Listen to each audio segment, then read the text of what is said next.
আবারও ফ্যাসিস্ট হাসিনা আওয়ামী লীগের কণ্ঠস্বরী প্রতিধ্বনি শোনা যাচ্ছে। প্রকাশ্য দিবালোকে অসংখ্য মানুষের সামনে আইন প্রয়োগকারী সংস্থার নিকটবর্তী অবস্থান থাকা সত্ত্বেও এমন ঘটনার কোনো প্রতিরোধ না হওয়ায় পুরো ঘটনাটা সম্পর্কে জনমনে প্রশ্ন উদ্রেকের যথেষ্ট কারণ রয়েছে। জনসম্মুখের হত্যাকাণ্ডের প্রতিবাদ এবং প্রতিরোধ ছাড়া বিনা বাধায় ভিডিও ধারণ যুক্তিসঙ্গতভাবেই অনেক প্রশ্নের জন্ম দেয়। পুলিশের বক্তব্য থেকে জানা যায়, গ্রেপ্তারকৃতদের জিজ্ঞাসাবাদে এই ঘটনার সাথে সংশ্লিষ্টদের রাজনৈতিক পরিচয় সম্পর্কে কোনো তথ্য উদ্ঘাটিত হয়নি।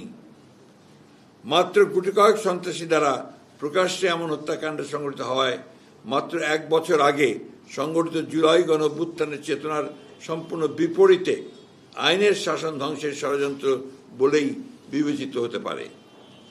সরকার পরিচালনার দায়িত্বে না থাকা সত্ত্বেও বিশেষ একটি রাজনৈতিক দল ও তার প্রধান নেতৃত্বকে দায়ী করে বিক্ষোভ মিছিল আয়োজন এবং অশ্লীল ভাষা প্রয়োগ করে রাজনৈতিক সংস্কৃতিকে আবারও সেই ফ্যাসিবাদের যুগে ফিরে নিয়ে যাচ্ছে কিনা সেটাও জনগণের সামনে প্রশ্ন হয়ে দেখা দিয়েছে।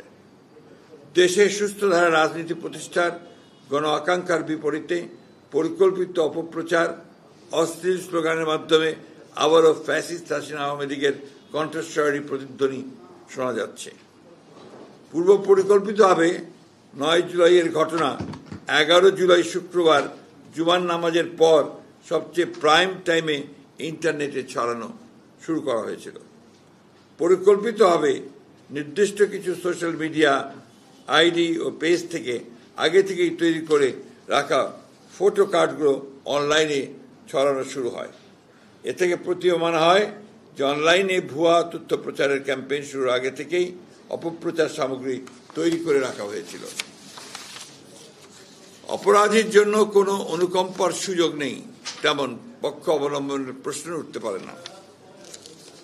শুধুমাত্র অভিযোগের ভিত্তিতে দলীয় পদ থেকে অপসারণের এমন দৃষ্টান্তমূলক পদক্ষেপকে স্বাগত না জানিয়ে পরিকল্পিতভাবে চরিত্র হনন দেশের গণতান্ত্রিক অভিযাত্রাকে প্রশ্নবিদ্ধ করে।